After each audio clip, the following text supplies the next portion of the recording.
Palestina dan naik lagi ke langit sampai berjumpa dengan Allah Subhanahu wa Ta'ala, yaitu Sidratul Muntaha.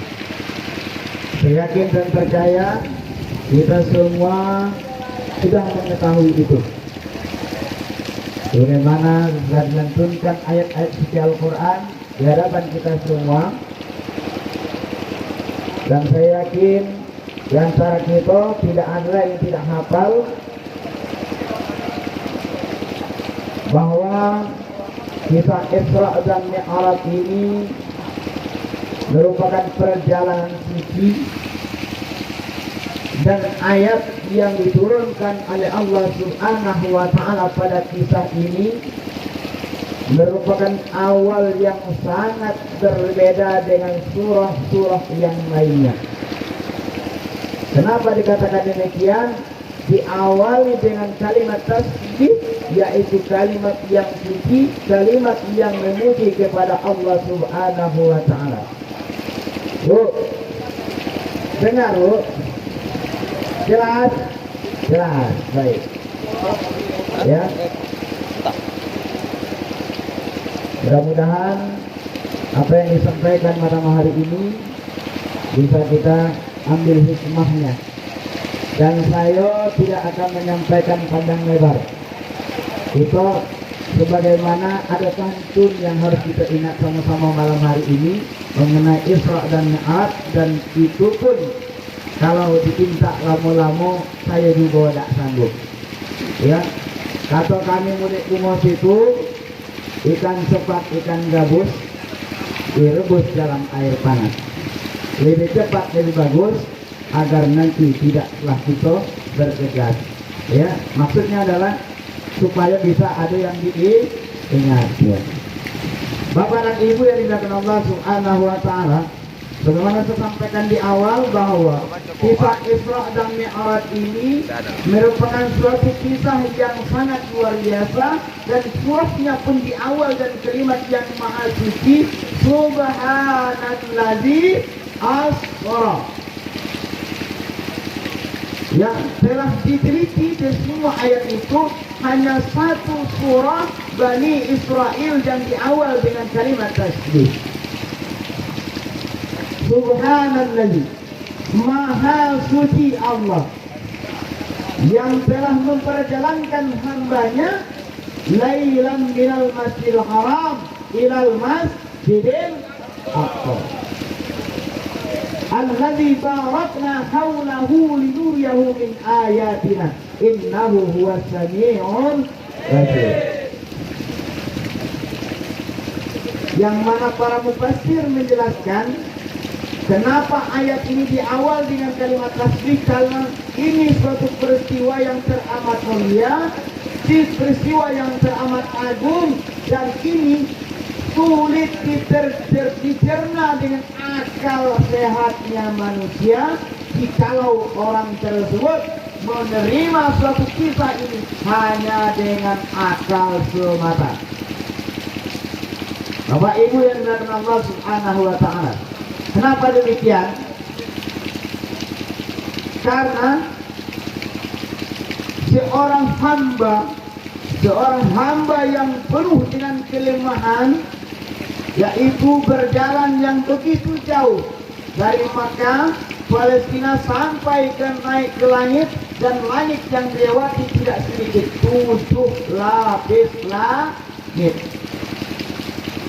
Bayangkan, begitu perjalanan yang sangat jauh, dan sampai naik ke Sidratul Muntaha, yang dimana alam tersebut tidak ada yang bisa melewatinya. Jangankan manusia biasa, hamba Allah yang suci, malaikat-malaikat Allah pun tidak bisa dan tidak mampu naik lebih tinggi sampai ke Sidratul Muntaha. Sementara seorang hamba Allah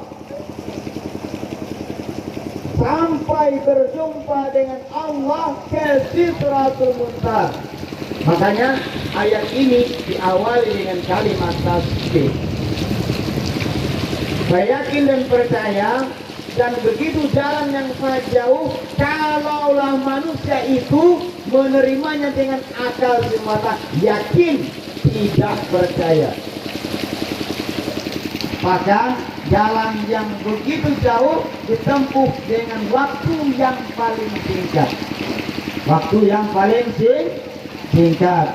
Bapak Ibu yang dimuliakan Allah Subhanahu wa taala, jangankan perjalanan yang sejauh sedemikian rupa, perjalanan di atas dunia saja yang masih bisa kita ukur, yang masih kita bisa hitung jumlah waktunya, ya, kita sudah merasa lelah dan merasa jauh, capek, apalagi dengan mengendarai kendaraan yang itu juga tidak bisa diterima dengan akal kita, yang berjalan dengan mengendarai seekor makhluk yang bernama burak. Tidak yakin, Bu. Makanya ketika Rasulullah pulang dari Isra dan Mi'raj, bercerita kepada orang Arab dan banyak sekali mendapat hinaan dan cercaan karena mereka menerima dengan akal.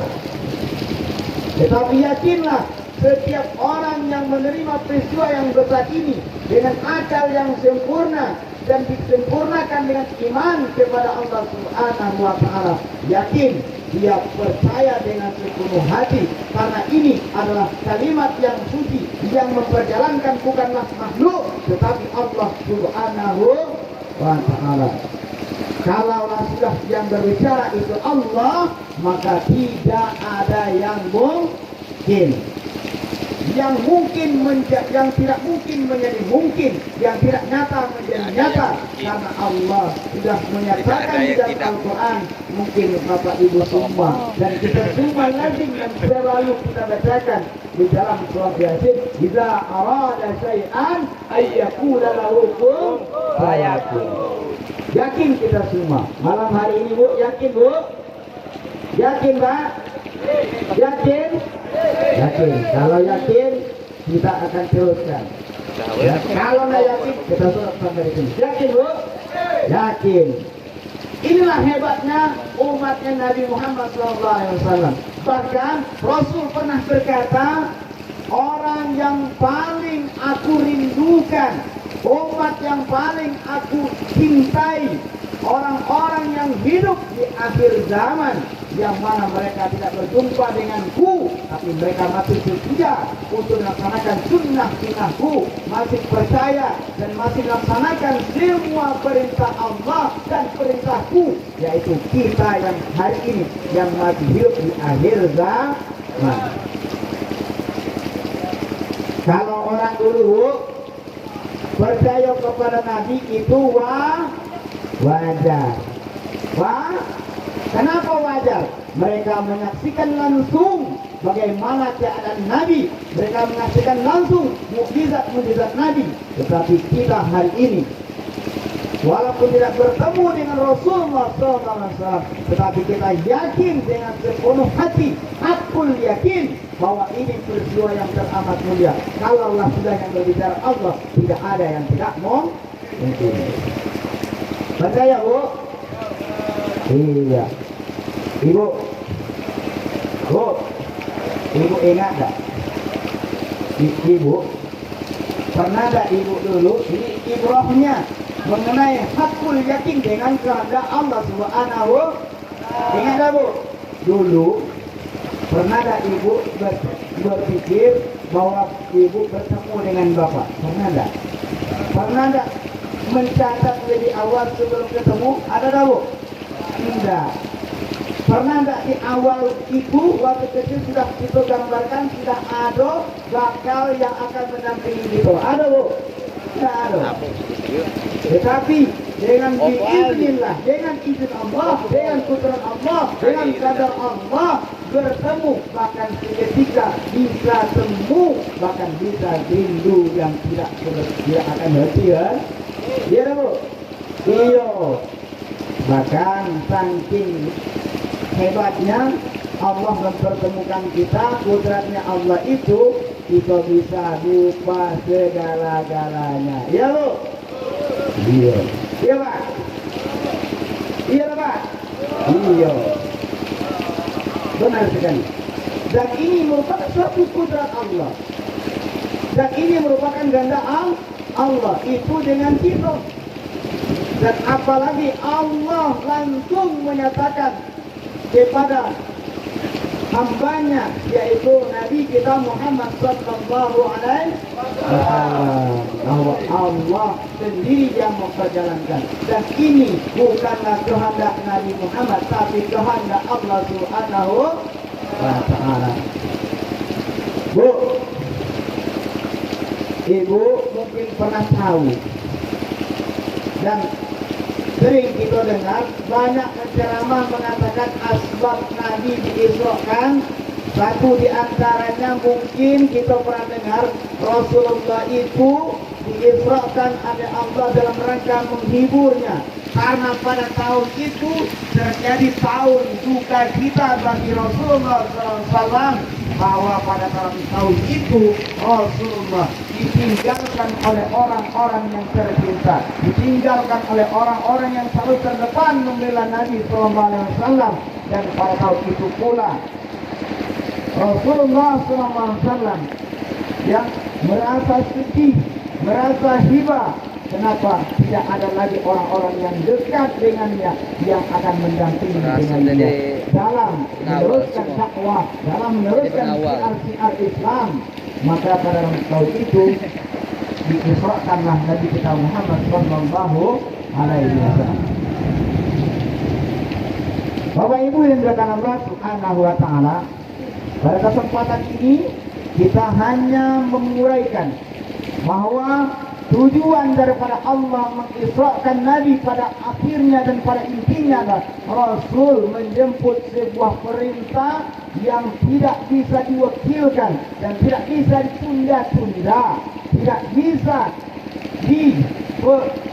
melalui perantara, tetapi Allah memanggilnya langsung untuk mendapatkan sebuah perintah bertanda ini perintah khusus. Perintah khusus,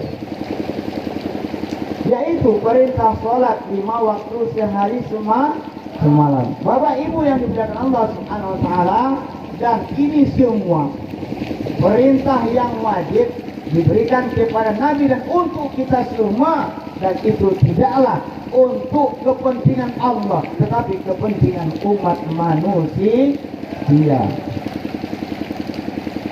Jadi Bapak Ibu sekalian yang dimuliakan Allah Subhanahu wa taala, kita tidak panjang lebar, kita akan kupas pada malam hari ini. Ada 4 hikmah dalam pelaksanaan perintah salat yang dijemput langsung oleh Nabi Muhammad SAW berjumpa dengan Allah Sidratul Muntaha. Dan ini adalah untuk kita dan bukan untuk siapa-siapa. Rasulullah SAW bersabda dalam sebuah hadis, dan sholat yang dijemput oleh Rasulullah merupakan pokok pangkal, pokok daripada semua amal ibadah, semua amal kebajikan, semua perintah-perintah amal, dan awalnya dan induknya dan ibunya adalah sholat. Bagaimana Rasulullah SAW bersabda, "Awwalu ma yuhasabul 'abdu yaumal qiyamah shalah. Wa idza salahat amali wa idza fasadat amali." Amal yang pertama dihitung oleh Allah yaitu salat. Apabila salatnya baik, maka baiklah semua amalnya. Apabila sholatnya rusak, maka rusaklah semua amalnya. Para mufassir menjelaskan, kenapa sholat ini merupakan induk, merupakan ibu, merupakan pokok daripada semua amal. Karena di dalam amalan sholat kita itu terkumpul semua kebaikan, terkumpul semua aturan yang mengatur kebaikan untuk semua manusia yang melaksanakan sholat dengan baik dan sempurna.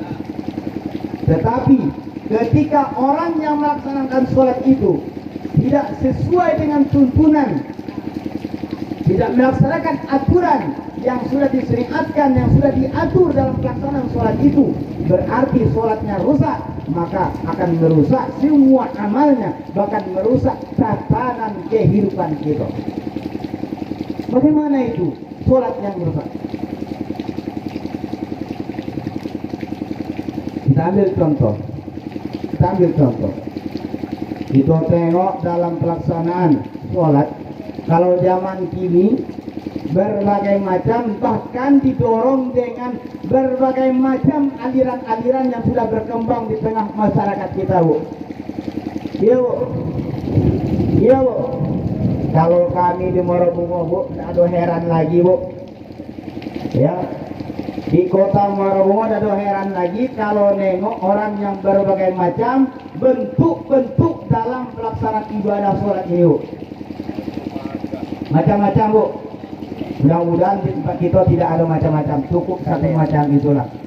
Bahkan di Indonesia, ya, dulu berkembang paham-paham Ahlus Sunnah wal Jamaah, ya, paham-paham Ahlus Sunnah wal Jamaah yang dikembangkan daripada pemahaman Imam Syafi'i rahimahullah ta'ala. Tetapi akhir zaman ini, Bu, sudah berbagai macam. Ya, kalau bapak-bapak yang sering sholat Jumat, apalagi di perkotaan besar, Pak, macam-macam sekali, Pak. Ada yang mengangkat takbir atau ihram itu melebihi daripada kapasitasnya seorang hamba yang patuh dan tunduk menghadap Allah dengan penuh hikmat. Melebihi, Bu. Ya, sebagaimana kami telah membaca dalam sebuah kitab Minhajul Abidin, bahwa seorang hamba itu dalam melaksanakan sholat itu wajib dengan penuh akhlak, karena kita menghadap Allah Subhanahu wa ta'ala. Ya, Bu. Ya. Ada mungkin Bapak Ibu pernah nengok orang angkat takbir itu sebagaimana layaknya mengangkat tangan menghadap dan menyembah kepada matahari. Banyak, Bu. Banyak, Pak. Contoh, di takbiratul ihram sudah bervariasi pada pelaksanaan satu rukun takbiratul ihram dalam sholat. Iya, Bu. Ada yang macam itu, Bu. Allahu Akbar. Ada, Pak. Mudah-mudahan di tempat kita ada. Ada yang angkat tangan Allahu Akbar. Nah, gulung-gulung dulu, Bu. Baru Pak. Allahu Akbar. Nah, ada macam itu, Bu. Lah macam orang nak bersilat, Pak. Ada, Pak. Ada lagi Allahu Akbar. Oh. Letak tangannya di situ. Ya. Macam-macam. Dan ini jika tidak sesuai lagi dengan tuntunan, tidak sesuai dengan syarat dan rukun dalam melaksanakan sholat, berarti sholat kita sudah rusak. Ya, bahwa dijelaskan dalam Ahlus Sunnah wal Jamaah itu, bagi laki-laki takbirnya sempurnanya disunahkan mengangkat dua tangan, yang disebut dengan takbiratul ihram. Apa itu takbir ihram? Dalam pengertian adalah takbir ihram itu disebut dengan kata lain takbirul a'zam, takbir yang mengagungkan Allah Subhanahu wa ta'ala dengan penuh khusyuk, dengan penuh tawadu menghadap Allah Subhanahu wa ta'ala. Batasnya mana, Pak? Mengangkat dua tangan. Paling tinggi kita itu mengangkatnya sampai ujung jari kita sampai batas dua daun telinga. Itu untuk pelaksanaan kaum laki-laki. Perempuan bagaimana? Disyariatkan mengangkat dua tangan cukup batas dada. Kenapa batas dada berbeda dengan laki-laki? Karena takut terbukanya aurat, karena perempuan itu mesti terjaga penuh auratnya dan seluruh tubuhnya adalah aurat kecuali muka dalam sholat. Allah Akbar. Berarti kita satu rukun takbiratul ihram sudah sempurna. Itu contoh. Dan bagi orang yang mungkin hari ini yang rajin sholat, rajin ke masjid 5 waktu tak tinggal, tetapi masih nampak kita maksiat yang terkerjakan olehnya. Mungkin asbabnya salah satu di antaranya adalah tidak sempurnanya sholat yang dikerjakan, tidak sesuai dengan tuntunan sholat yang sudah ditentukan. Bapak Ibu sekalian dimuliakan Allah Subhanahu wa taala. Bahkan apalagi sholatnya tidak dikerjakan dengan sebaiknya, bahkan sholat yang 5 waktu masih banyak tertinggal. Bahkan sholat rajin tapi masih melalaikan waktunya. Sementara sholat panggilan seruan Allah untuk melaksanakan kewajibannya merupakan suatu ibadah makhluk khusus kepada Allah Subhanahu wa ta'ala. Maka bu, sholat 5 waktu itu disebut dengan sholat fardu apa bu? Fardu ain. Kenapa fardu ain? Berarti sholat itu wajib dilaksanakan oleh seseorang dan tidak bisa diwakilkan dengan orang lain. Berarti itu khusus. Makanya Rasulullah dipanggil itu khusus. Rasulullah khusus dipanggil menyebut sholat. Itu dia berjalan dari Mekah sampai Sidratul Muntaha. Bagaimana dengan umatnya Rasulullah untuk melaksanakan ibadah khusus? Yaitu melaksanakan sholat 5 waktu, as-sholatul mi'rajul mu'min. Maka sholat itu merupakan mi'rajnya orang-orang mukmin. Jadi bu, kalau kita masih tinggal sholat, berarti kita tidak dapat mi'raj yang sudah dijemput oleh Rasulullah Sallallahu Alaihi Wasallam. Mi'raj itu bu, kapan di perjalanan tadi? Kapan bu? Bu, kapan Isra dilaksanakan oleh Rasul? Abu? Bu, tadi dibacakan. Kapan bu? Pak, kapan Isra dilaksanakan oleh Rasulullah bu? Pak? Pada malam hari. Tapi kini tampaknya rajin juga nih. Mudah-mudahan mungkin tidak risiko. Kalau di Bungo, bapak-bapak rajin juga berjalan malam hari. Tapi bukan Isra. Namanya keluyuran. Nah, hati-hati bu. Kalau bapak keluar tanya kemana? Ya. Kalau dia jawab Isra, salah. Ya. Rasul Isra itu menjemput perintah Allah. Jadi kalau bapak berjalan malam hari dari rumah ke masjid, jangan dicegah. Berarti bapak sedang melaksanakan perintah Mi'raj yang dijemput oleh Rasulullah Sallallahu Alaihi Wasallam. Jangan cegah bu. Kenapa? Kalau kita mencegahnya, berarti kita mencegah merusak ajaran syariatnya Rasulullah, syariat Allah yang diperintahkan kepada Rasulullah Sallallahu Alaihi Wasallam. Dan hari ini bu, ini fenomena kenyataan bahwa hari ini ya, kalau di Bungo pak, kalau malam minggu luar biasa pak, luar biasa. Kenapa luar biasa? Ya, karena orang-orang ya masih dari senja sampai pagi duduk di tempat kafe-kafe, tapi bukan di dalam masjid. Malam minggu pak, kosong. Masjid mungkin habis maghrib kosong. Kenapa? Anak muda ditengok dalam masjid tidak ada. Bahkan bapak-bapak yang tua-tua mungkin nak dekat ke mati, itulah yang dalam masjid. Dan itu semua adalah orang-orang Hari ini mari kita semua dengan peringatan Isra dan Mi'raj ini kita laksanakan Mi'raj yang dilaksanakan oleh Rasulullah dengan melaksanakan sholat.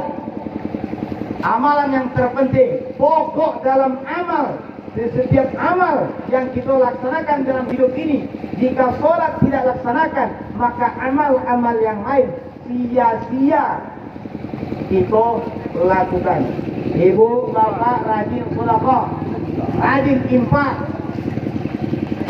rajin membantu fakir dan miskin, tapi sholat dilalaikan, sholat ditinggalkan, maka amal tersebut tidak dihitung oleh Allah Subhanahu wa Ta'ala. Maka nanti ketika dibuka catatan amal kita, sholat yang dibuka, yuhasabul abdu yaumil qiyamah, amal yang dihisab kepada hamba itu yang pertama pada hari kiamat as-sholat. Kita mau catatan kita. Kalau catatan sholat kita baik, sholat kita bagus, sholat kita sempurna, baru ada urusan yang kedua. Oh, sedekahnya bagus. Oh, infaknya bagus, sedekah jariahnya banyak. Tapi kalau sholatnya tidak sholatnya tidak sempurna, maka yang lain tidak akan dibuka, tidak akan lagi dibaca oleh para malaikat dan tidak dihitung dan tidak akan ditimbang. Jadi sia-sia orang yang tinggalkan sholat, melalaikan sholat, bahkan tidak sempurna dalam pelaksanaan sholatnya, maka itu semua tidak dihitung pada hari kiamat. Berarti kita termasuk orang yang rugi di dalam hidup kita sampai kita mati. Bahkan sudah mati kita menyesal tak akan bisa kembali lagi. Padahal orang Pak, kalau sudah mati itu dia ingin minta kepada Allah untuk kembali ke dunia. Untuk apa, Bu? Untuk melaksanakan amal soleh, melaksanakan sholat. Bahkan di dalam ayat diceritakan bahwa kita minta 1 detik saja dikembalikan ke atas dunia, tapi tidak bisa lagi, tidak bisa lagi. Bahkan jangankan untuk kembali ke dunia, saat ajal kita datang saja tidak bisa ditunda pun. Tidak bisa tunda, apalagi sudah dalam kubur, tidak akan bisa balik lagi ke dunia ya, untuk melaksanakan amal. Berarti amal soleh, amal sholat yang sangat penting kita laksanakan semasa hidup kita di dunia. Yang kedua, bahwa kewajiban kita setelah kita melaksanakan sholat dengan baik, ketahuilah oleh kita semua, sholat yang demikian itu akan mampu mencegah diri kita dari perbuatan keji dan mungkar. Mana dalilnya? Surah Al-Ankabut ayat 45. A'udzubillahi minasyaitonir rajim. Bismillahirrahmanirrahim. Utlu ma uhiya ilaikal kitab. Inna sholata tanha 'anil fahsya'i wal munkar. Wa la zikrullahi akbar. Ya'lamu ma tasnaun. Yang artinya, utlu ma uhiya ilaikal kitab. Bacakan olehmu kitab, yaitu Al-Quran. Apa yang diperintahkan dalam Al-Quran itu? Inna sholata tanha, sesungguhnya sholatmu itu dapat mencegah diri kita dari perbuatan keji dan mungkar. Ya, jadi kalau kita menghayati isi kandungan sholat itu adalah merupakan suatu permintaan kita. Setelah kita muji kepada Allah, kita minta kepada Allah, yaitu berbagai macam permintaan kita, dan itu merupakan kebutuhan kita kepada Allah Subhanahu. Iya, Bu. Nah, ini enggak macam mana sholat kita itu mampu untuk mencegah perbuatan keji dan mungkar. Ya, nah, kita pada pelaksanaan sholat kita masih menyepelekan, masih tidak memperhatikan, tidak kita pahami sesungguhnya sholat kita itu pada waktu itu, pada saat waktu sholat kita laksanakan itu merupakan suatu komunikasi kita kepada Allah Subhanahu. Tahu komunikasi, Bu? Tahu, Bu? Apa, Bu? Bercakap-cakap. Iya. Berdialog, berkata-kata. Ya. Kata ulama bahwa siapa yang ingin berdialog, ingin bercakap-cakap, kata sekali, kepada Allah, laksanakan sholat. Kalau kita bercakap, Bu, ya nak, ada aturan dengan nada yang lemah lembut, dengan bicara dengan jelas, ya nak, ada jeda, ada titik komanya kalau dalam bahasa Indonesia. Tetapi kenyataannya orang laksanakan sholat, membacanya mungkin kadang sambil ngantuk-ngantuk, sambil muap-muap. Iya, Bu? Iya. Terkadang membacanya enak, hanya sekedar tembus suaranya baik. Ya, tidak jelas apa yang dibahas, ditambah lagi tidak ngerti apa yang dibahas. Kalau macam itu, Bu, jangankan kita berhadap dengan Allah, berhadap dengan sesama manusia lain, kalau omongan, kalau cakap itu udah jelek, apa yang terjadi, Bu? Yang mendengar kita itu stres, mendengar kita stres. Kenapa? Apa yang dikata tidak jelas.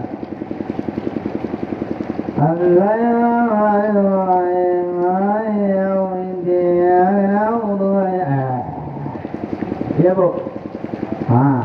Berarti kita sudah mengabaikan, bahkan sudah menyepelekan bacaan di dalam sholat. Ya, Bu. Kadang-kadang waktu berdoa macam tu, setelah sholat asal babunyi, asal keluar suara, kalau bunga macam tu, banyak nian. Ya nak? Bagaimana sholat kita punya ruh? Bagaimana sholat kita akan didengar? Bagaimana ucapan kita akan dipahami? Ada yang ngaku apa? Saat Allah itu kan maha mengetahui. Allah itu maha mengetahui yang sembunyi maupun yang tidak tersembunyi. Memang Allah itu maha mengetahui, baik yang ada sifatnya Allah tahu maupun yang tidak. Tetapi sebagai seorang hamba menghadap kepada Allah yang maha agung, yang maha suci, yang menciptakan langit dan bumi, bahkan menciptakan kita sendiri, sementara kita tidak beradab dan tidak berakhlak kepada Allah Subhanahu wa ta'ala. Iya, Bu? Iya, nian. Sementara kita ini banyak nian kendak kepada Allah. Ya, Bu, banyak permintaan kepada Allah. Tapi melaksanakan perintah Allah dengan acuh tak acuh, cuek-cuek, asal-asal. Bagaimana permintaan kita akan didengar dan dikabul oleh Allah Subhanahu wa ta'ala. Kata nan bujang, ya Allah, berikan aku besok jodoh yang cantik. Ya Allah, kalau aku sudah berumah tangga nantinya, berikan rezeki yang banyak dan berlimpah ruah. Sementara sholatnya hanya sekedar melepaskan kewajiban. Sholat itu kewajiban atau wajib dilaksanakan. Bu, kewajiban melaksanakan atau wajib dilaksanakan? Wajib dilaksanakan. Kalau kewajiban, sekedar kewajiban, itulah tadi kita tidak memperhatikan seyogyanya sebagaimana mestinya kita sholat. Tidak ada perhatikan. Bahkan kita jarang hari ini menghayati setiap bacaan yang kita baca di dalam Biru. Yang ketiga, sholat itu akan memberikan ruh kepada orang yang laksanakan dengan sungguh-sungguh. Yang pertama, Ibu, dalam sholat itu ada aturan, ada disiplin, tidak boleh main-main. Contoh, sholat. Ibu sholat menghadap kemana? Menghadap kiblat. Kira itu setelah kita menghadap kiblat, wajah kita menghadap kemana? Ke arah tempat sujud. Boleh tak kita mengadah kaset? Tak boleh. Boleh tak kita tengok kiri dan kanan? Tak boleh. Kenapa? Dan itu punya maksud dan tujuan. Apa maksudnya, Bu? Begitu kita angkat takbir dan mata melihat ke tempat sujud, dengan makna kata para ulama, kita berpikir bahwa kita akan dikembalikan ke atas tanah, kembali ke dalam tanah. Jadi orang yang sholatnya khusyuk dan menghadap ke arah kiblat, melihat tempat sujudnya, maka nanti setelah dia sholat hilang rasa sombong dan angkuh dalam hatinya. Ini bertanda sholat orang tersebut menghayati, memahami, berpikir bahwa ini sholat menghindar kita daripada berbuat yang tidak ada boleh. Kita nengok tempat sujud saja, berarti kita memikir bahwa kita nanti akan dikembalikan Allah ke dalam Pernah kita sampai ke situ, Bu? Saya juga kadang tak terpikir lah. Kemudian kita bersedekah. Allahu Akbar. Apa kata para ulama ini bersedekah? Apa hikmahnya? Bahwa orang yang melaksanakan sholat, tangannya dilipat supaya tangannya jangan tangan yang tongkat, tangan yang angkuh, tangan yang sombong. Punya tangan digunakan untuk memukul, menyakiti orang lain. Punya tangan mengambil hak orang lain.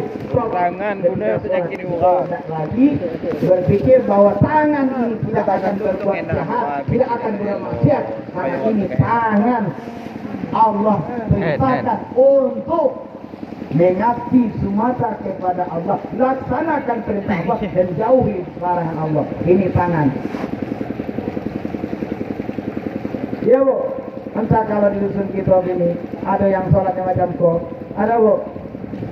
Nah, dan ini para ulama mentafsirkan hikmahnya ketika tangan kita dilipat, bahwa tangan ini hilanglah tongkatnya, hilanglah jahatnya dari sebuah tangan yang Allah ciptakan untuk itu. Tangan, Bu.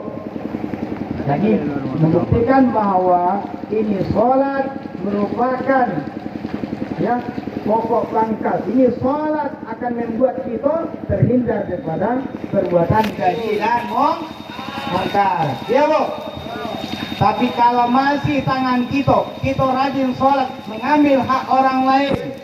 Kita misal punya tanah, patok kita digeser sedikit, kan tak banyak, Bu. Digeser cuma 1 jengkal, tapi dikalikan ke dalamnya berapa lapis bumi itu yang dalam, dan itulah nanti akan kita pikul menghadap Allah Subhanahu wa Ta'ala. Dan nanti di akhir kiamat kelak kita tidak dapat lagi meminta maaf. Maka hari ini dengan hikmah tangan kita bersedekah dalam sholat, berarti kita sudah menjaga tangan kita ini daripada perbuatan yang keji dan mungkar dengan tangan. Kemudian daripada itu, pada saat kita sujud, Bu, sujud, para alim, para ulama mentafsirkan kenapa kita harus sujud. Karena sesungguhnya kita merasa jauh lebih kecil, kita merasa jauh lebih rendah, bahkan kita sama rata dengan tanah. Artinya tidak ada kita patut untuk sombong ketika hidup dunia. Itu adalah orang yang rendah. Tetapi ketika kita sujud dengan khusyuk dan tawadu, betul-betul kita hayati sujud itu, bahwa itulah tempat yang tertinggi bagi orang yang sholat, sedang dekat dengan Allah. Makanya Bu, ada para ulama katakan di saat kita sujud, kita bermohon kepada Allah. Setelah kita laksanakan syariatnya, bertasbih kepada Allah, Subhana rabbiyal a'la wa bihamdi, Subhana rabbiyal a'la wa bihamdi, Subhana rabbiyal a'la wa bihamdi. Dan kita diperbolehkan untuk meminta kepada Allah kepada saat sujud itu, karena saat itu kita sedang dekat dengan Allah. Ibu bapak yang dimuliakan Allah Subhanahu wa ta'ala. Yang ketiga, bahwa orang yang sholat dengan sempurna, orang yang sholat dengan baik, melaksanakan perintah sholat itu sesuai dengan aturan, dengan tatanan, sesuai dengan perintah yang Allah berikan, yang telah disyariatkan kepada Nabi kita Muhammad SAW. Di dalam sebuah kitab dijelaskan, dalam kitab akhlak itu dijelaskan pada juzuk awal, yaitu akhlakul banin. Kalau anak-anak santri yang pernah belajar itu, apa sih kelebihan orang yang berakhlak tersebut? Dimulai dari berakhlak kepada Allah, sampai berakhlak kepada orang tua, sampai berakhlak kepada sesama manusia, berakhlak kepada sesama besar, berakhlak kepada yang kecil. Apa sih kelebihannya? Apa sih manfaatnya? Apa gunanya orang yang berakhlak ketika hidup di dunia ini? Yang pertama dijelaskan, yang pertama dikatakan yardau anhu rabbah. Orang yang berakhlak itu mendapat ridhonya Allah Subhanahu wa ta'ala. Bu, ibu, kalau sudah senang ridhonya Allah, Bu, insya Allah nanti apa yang kita inginkan, apa yang kita minta, lambat atau cepatnya, Allah akan jawab permintaan kita. Allah akan kabulkan permohonan kita dengan syarat berakhlak. Di dalam sholat kita berakhlak, di dalam bersama bergaul sesama manusia kita berakhlak, yang kecil kepada yang tua berakhlak, yang sesama muda sesama sebaya berakhlak, kepada yang kecil kita berakhlak. Maka ya rodo an-rabbah, Ya rodo an-rabbah. Bu, yakinlah Bu, kalau kita sudah mendapat ridhonya Allah, akan dikabulkan, akan dikasih apa yang kita minta. Makanya Rasulullah SAW itu, kalau dia bermohon, semuanya dikasih oleh Allah Subhanahu wa ta'ala. Kenapa? Rasulullah SAW itu mendapat ridhonya Allah Subhanahu wa ta'ala. Begitu juga hambanya, umatnya Nabi, kalau sudah mendapat ridha Allah, akan diminta, akan dikasih permohonannya, akan dikabulkan permintaannya. Syaratnya adalah berakhlak. Berakhlak. Kemudian orang berakhlak itu, seseorang yang berakhlak itu, ya, di dalam kitab ini jelaskan yang kedua kelebihannya adalah wa yuhibbu ahlu. Dia akan dicintai oleh keluarganya, kaum kerabatnya akan cinta, kaum kerabatnya akan sayang Bu, sayang Bu. Sadar ataupun tidak sadar, suka ataupun tidak suka, dia pasti akan dicintai. Syaratnya berakhlak. Nonton kita. Sholatnya berakhlak, berbicaranya berakhlak, bergaulnya berakhlak. Kalau dia anak muda, dengan orang tua berkata dengan lemah lembut, sopan santun. Kalau yang tua kepada yang kecil menyayangi, mengasihi. Kalau sesama sebaya saling menghormati, saling menghargai, maka insya Allah dan yakin orang tersebut akan dicintai oleh keluarganya. Yakin Bu? Kenapa orang yang berakhlak tersebut yakin kita, dia tidak akan macam-macam. Apa contoh orang berakhlak yang tidak akan macam-macam Bu? Dia kalau bicara apa adanya dan tidak menyakiti orang lain. Ya, kalau dia kecil, andaikan ada yang tak suka kepada yang lebih besar daripadanya, dia tidak akan mengucapkan kata-kata yang keji, tetapi cukup dia tahan dalam hati dan dia merasa dialah yang bersalah dan tidak akan menyalahkan orang yang lebih tua.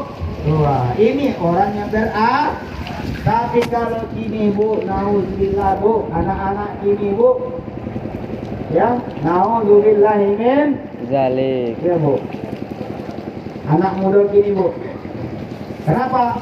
Kita sudah krisis akhlak, apalagi akhir zaman ini krisis akhlak. Arti krisis apa bu? Terkikis, habis akhlak kita pada akhir zaman ini. Bahkan orang tua pun tidak banyak kita, bahkan banyak kita tengok akhlak-akhlak ini bu, tidak sesuai lagi dengan tuntunan kita dalam berkehidupan. Maka wajar hari ini bu, kita tengok khususnya Indonesia hari ini kita dilandai musibah berbagai macam. Karena itu salah satu jawabannya adalah karena manusia ini tidak lagi berakhlak kepada Allah bu.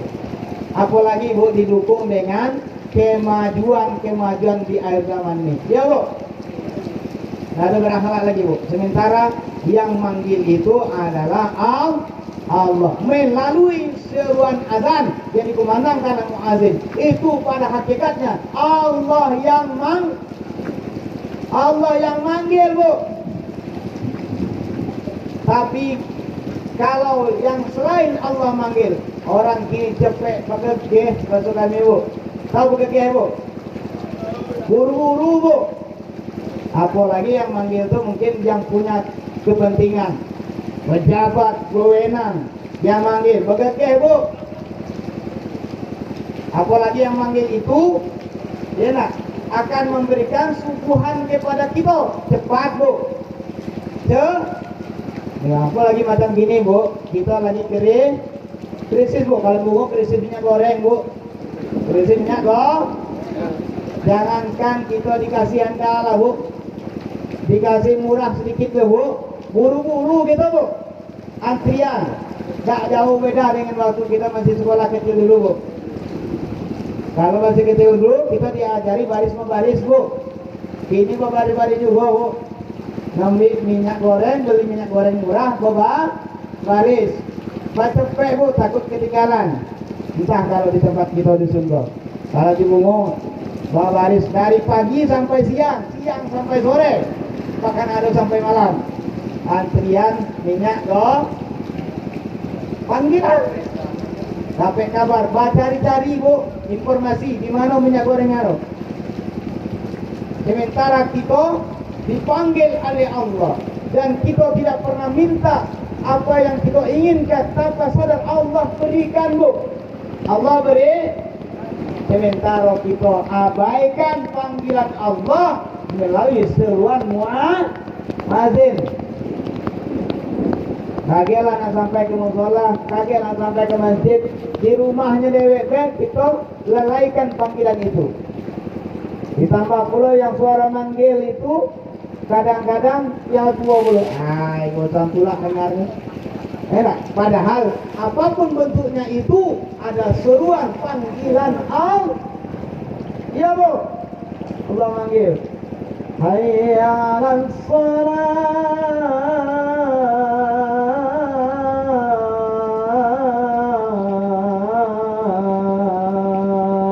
Sedang tanggung nonton TV ke,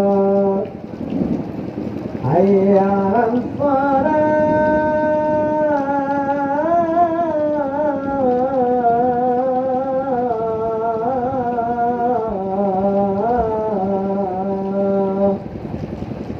Berita selebritis masih mulainya sudah tanggung. Kira masih yang bapak-bapak, hayya 'alal falah. Sedang rokok, kok di harganya 500 rupiah di rokok lo. Tanggung, habiskan rokok dulu. Kira dihitungnya dari batang rokok itu dihitungnya harganya. Tanggung buat. Sementara yang manggil Panggil Tuhan yang kita. Manusia saja yang manggil kita Manggil bersegera, kerja yang apalagi Allah. Makanya Bu, orang dulu ya tidak seperti kita hidup dengan penuh kemewahan, tapi mereka hidup dengan aman. Mereka hidup dengan penuh bahagia. Dalam serba kekurangan mereka akan merasa bahagia dan nikmat hidup mereka. Macam mana Bu? Saking berakhlaknya. Saya pernah jumpai Bu, orang tua ke kebun yang bawa 2 pasang pakaian. Pernah saya bertanya, Pak, apa tidak repot? Pergi ke kebun, pergi potong, datang surat azan, Bapak ganti baju, Bapak ambil wudu, Bapak sholat, sementara Bapak sedikit lagi untuk menyelesaikan pekerjaan motong. Kata PCA misalnya. Katanya, karena yang manggil itu Allah, tidak ada yang lebih besar, tidak ada yang lebih hebat. Karena semua apabila Allah perintahkan, itulah yang paling hebat ketika kita kerja. Kalau gini kita banyak kata nanggung Bu. Nanggung Bu. Capek kita. Sementara kita sudah banyak yang diberikan oleh Allah, takkan terhitung oleh kita. Kalau kita mau menghitung, mana dalilnya? Dalam Al-Quran dijelaskan bahwa jika kita menghitung nikmat Allah, wa in ta'uddu ni'matallahi la tuhsuha. Jika engkau menghitung nikmat-nikmatku, kata Allah, tidak akan terhitung. Bu, kita hitung nikmat Allah pada satu macam baik. Ibu duduk sekarang, berapa nikmat udara yang ibu hidup? Berapa banyak nikmat udara yang kita hisap? Ada hitung Bu? Tidak ada. Ada minta dari tadi? Tidak ada. Bulan Nabi Allah, aku berangkat ke musola, berilah aku nafas dengan sekian banyak. Ada. Sementara Allah itu tahu kebutuhan kita, dan itu merupakan nikmat untuk kita. Sementara kita lupa untuk menghitung dan mensyukuri nikmat Allah tersebut, maka wajar hari ini kita diberikan berbagai macam musibah dan bala bencana untuk kita. Karena kita tidak pandai berterima kasih kepada Allah dengan nikmat-nikmat yang telah diberikan kepada kita. Nih Bu, Tengok Facebook. salah satu bersyukur kita kepada Allah, laksanakan perintahnya, mensyukuri nikmat-nikmat yang Allah berikan kepada kita. Karena sesungguhnya kita ini dijadikan Allah adalah satu-satunya untuk mengabdi kepada Allah. Mana dalilnya? Ya, dalam Al-Quran dijelaskan bahwa ya, wa ma khalaqtul jinna wal ins illa liya'budun. Dalam surah